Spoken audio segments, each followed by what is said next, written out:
À la une de l'actualité, la célébration hier de la journée internationale des gauchers entre préjugés et réalité. Vous suivrez un reportage édifiant sur le sujet. À la une aussi, un hommage rendu à Samuel Elidia, père fondateur de Radio Univers, à travers, entre autres, un match de football au campus d'Abomey-Calavi.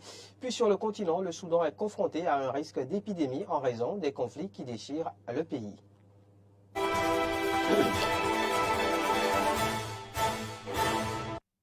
Voilà pour le sommaire. Merci de nous préférer pour vous informer. Bienvenue.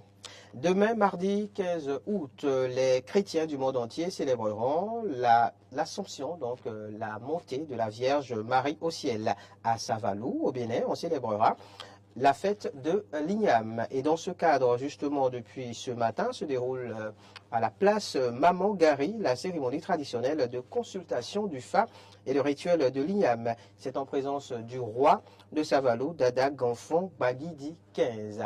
Vous aurez plus de détails sur cette actualité dans le 19h avec Morille Agua. Dans un autre registre, un colonel a été arrêté avec un groupe de 55 criminels. Grosse moisson pour la police républicaine. Ce week-end, 55 présumés cybercriminels ont été arrêtés et un colonel de l'armée à la retraite a été également arrêté lors de l'opération à Alada dans le département de l'Atlantique.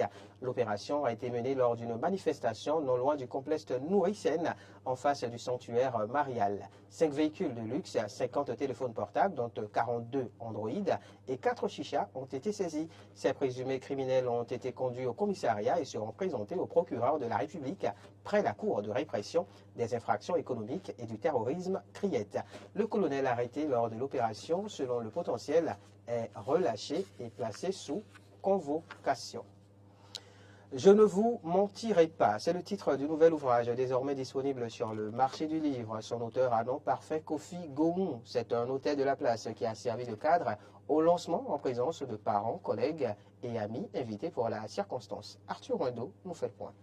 Homme politique, auteur, commerçant, chef d'entreprise, plusieurs aptitudes pour parfait Kofi Gohon qui a parfaitement et soigneusement restitué les meilleurs numéros de son émission Rêvons autrement, diffusée il y a 14 ans sur le RTB dans un livre. Avoir les personnalités que j'ai reçues dans le livre. Quand on parle de Jean Priya, quand on parle de Thierry Trèves, quand on parle de Éric Derez-Oussou, quand on parle de Aïcha Koné, quand on parle du Gourou, du Gouéry, nous tous nous les connaissons. Nous savons que c'est des gens qui ont des parcours divers. En lisant ce livre, en achetant ce livre déjà, c'est que vous aurez la chance de lire une partie de la vie de ces gens-là. Ce que ces gens-là pensent par rapport à certains thèmes de la vie. C'est pour vous dire que ce livre-là, c'est la vie. Une vie, une thérapie transformée intelligemment en livre pour sauver les populations et en particulier la jeunesse de l'ignorance.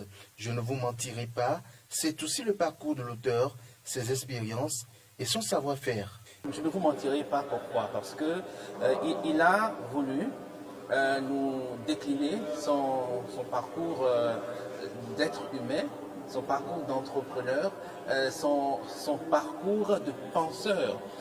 Parce que comment tout ça a commencé après son bac, il avait la possibilité de se ranger dans une entreprise et de gagner sa petite vie, mais il a refusé, il a voulu voler de ses propres ailes. Mais depuis ce moment-là, il avait quand même la flamme de laisser quelque chose à la postérité. Et ce quelque chose, c'est bien sûr, je ne vous mentirai pas, le livre parfait de parfait Kofi Gohon qui amène les amis et sympathisants à être parfaitement d'accord du bon déroulement de la cérémonie et du chef-d'œuvre.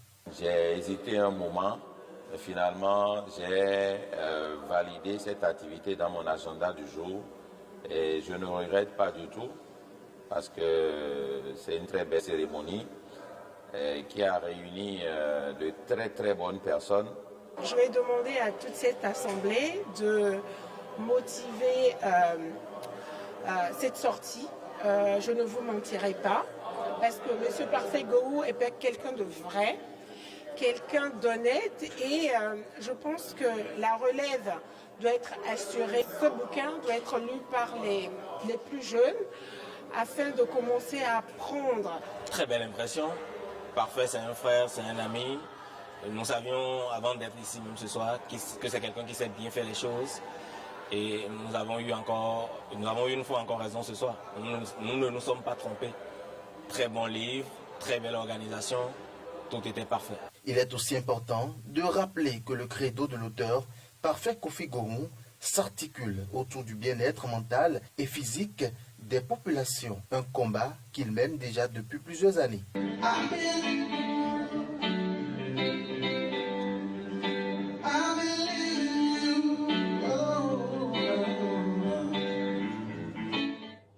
Hier, dimanche 13 août, c'était la journée internationale des gauchers. Dans certains pays, l'usage de la main gauche est encore mal vu et stigmatisé à travers de nombreuses expressions. Sachant que les gauchers vivent dans un environnement bien souvent conçu pour les droitriers, cela fait-il bien d'eux des personnes entièrement à part? La réponse dans ce reportage de Maurice Agua.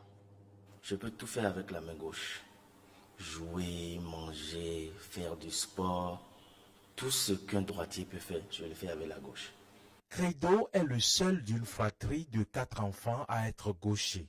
Dans son enfance, il lui arrivait déjà de s'interroger sur sa personne. Au primaire, quand je me voyais utiliser la main gauche et certains de mes camarades la main droite, je posais des questions à papa. Comment se fait-il que je suis gaucher, non droitier? Comment se fait-il que tout le monde soit droitier? Donc il a dit, ce sont des trucs qui arrivent. Comme credo, Marie-Madeleine est gauchère. Elle parle du regard que portaient ses camarades sur elle à l'école. Bon, c'est depuis mon enfance, j'utilisais la main gauche. Mais c'était pas facile. À l'école, mes camarades me voyaient un peu bizarre, quoi. Parce que j'utilise la main gauche, je me voyais un peu différente des autres, mais je me suis adaptée. Gaucher ou gauchère, le professeur psychologue Denis Amoussouyeye n'y voit rien d'anormal. La main gauche n'est pas une main sinistre. Non, c'est l'homme qui croit que c'est une main comme une autre, restant comme nous sommes. Pourtant, dès qu'un enfant commence à faire usage de la main gauche, son entourage s'y oppose. Credo et Marie-Madeleine en ont été victimes et racontent. Quand j'ai commencé le primaire, ma maîtresse de maternelle, à chaque fois, elle me tapait pour que je puisse utiliser la main droite. Il a fallu que mon père intervienne pour lui dire de cesser de me laisser utiliser la main gauche. Quand j'étais en classe de ECP, mes parents m'ont pris un tuteur pour qu'il puisse m'aider à changer la main. Je n'ai pas pu changer, c'est ça que j'ai utilisé jusqu'à présent. Je ne me sens pas limitée dans l'usage de ma main gauche. Le professeur psychologue Denis Amoussouyeye pense qu'on ne devrait pas empêcher un enfant gaucher de faire usage de sa main gauche. Il ne faut jamais la taper, sinon ça s'appelle le gaucher contrarié. Il faut le laisser. L'enfant tel qu'il est. Femme, fille, tel qu'elle est. Garçon, tel qu'il est, il écrit tel qu'il est. Il ne faut jamais le... Pourquoi voulez-vous qu'il soit droitier s'il est né droitier, s'il est né gaucher? Les personnes faisant usage de la main gauche sont victimes de préjugés. Mais pour avoir côtoyé des gauchers, Solange et Valentin voient à travers eux des personnes normales.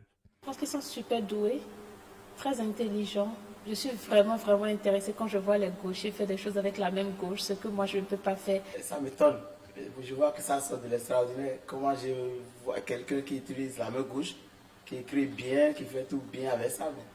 Et moi, je fais souvent l'effort de faire ça, mais ça ne marche jamais. Malgré les nombreux préjugés qui existent sur les gauchers et en particulier les femmes gauchères, Credo ne voit aucune différence entre un droitier et un gaucher. Nous disposons de deux mains, la gauche comme de la droite. Donc toute personne peut être amenée à utiliser la gauche ou la droite. Il n'y a pas de différence entre un gaucher ou un droitier, non. Je vous le disais en titre, Samuel Elidia, journaliste émérite du service public et père fondateur de Radio Univers, a été célébré avec faste par ses pairs samedi. C'est une initiative du premier directeur de la radio, Doucis Haïssi, une cérémonie empreinte de moments de convivialité et de fraternité entre les différentes générations passées à la tête de cette radio. Clémence Tonocoin. Je me souviendrai toujours de la réflexion de Jean Poilacoué qui me disait, regarde cette équipe-là que nous avons mis en place. Parmi eux, il y a peu de gens qui ont fait une école. Mais l'école qu'ils ont faite, elle s'appelle Radio Univers. Et regarde la qualité qu'ils ont déployée quand nous leur avons demandé d'en faire preuve. À la suite de l'ancien directeur général de l'Office de radiodiffusion et télévision du Bénin, Georges Amelon, anciens et nouveaux responsables de Radio Univers se sont succédés pour témoigner et rendre hommage à Samuel Elijah qui a eu l'idée de créer il y a 33 ans Radio Univers. Un hommage bien mérité pendant qu'il est encore vivant. Grâce à la formation et aux valeurs reçues dans cette radio-école, des centaines d'hommes et de femmes ont pu se construire une vie. Fort de cela, le tout premier directeur de cette radio après son fondateur invite la jeune génération à perpétuer ses valeurs. Une invite bien reçue par l'actuel dirigeant de la radio qui a pris des engagements. Chers amis qui sont là, je voudrais vous inviter à perpétuer les valeurs qui ont été les nôtres, à savoir d'abord l'humilité, le travail, l'honnêteté. C'est ce que moi j'ai appris de Samuel. Les membres actuels de Radio Univers s'engagent à continuer l'œuvre de la radio. Nous nous efforçons chaque jour de maintenir les normes élevées que vous avez établies et perpétuer son héritage. Les valeurs professionnelles de Samuel Elijah sont une expression des valeurs familiales qu'il a reçues pour sa famille biologique. Il est une fierté parce qu'il a réussi à faire du nom Elijah un label. Je voulais simplement dire à Samuel, merci. Merci non seulement d'avoir été un modèle, mais aussi de nous avoir mis sur le chemin. Il a transformé le nom Elijah en un label. Lorsque vous allez quelque part et que vous donnez votre pièce d'identité, bien vous entrez dans une administration et vous donnez votre nom, vous dites Elijah, la première réaction des gens c'est Samuel Elijah, vous le connaissez? Et lorsque vous dites ouais, c'est mon frère, tout de suite vous devenez l'ami de tout le monde. Donc vraiment, il a transformé le nom Elijah en un label et je voulais lui dire merci. Pour tous ceux qui ont côtoyé Samuel Elijah, en plus de ses qualités intellectuelles, professionnelles et humaines, il est l'incarnation de l'humilité. Cette valeur pour lui est non seulement un héritage familial, mais aussi une valeur qu'il a apprise aux côtés de ses aînés dans le métier. Cette humilité, je l'ai hérité. Je l'ai hérité de mon père. Mais mieux encore, le DG Georges Amelon qui est là, je voudrais simplement dire que cet hommage que vous me rendez, je le dois aussi à beaucoup de gens. Il m'a donné une leçon d'humilité quand je suis arrivé tout jeune à l'ORTB. Et depuis ce jour, j'ai retenu que dans ce métier, si vous n'avez pas l'humilité, choisissez autre chose. Au cours de la cérémonie, des prestations d'artistes ont permis à l'heureux du jour de vivre l'ambiance des grands jours de son tchatchou natal.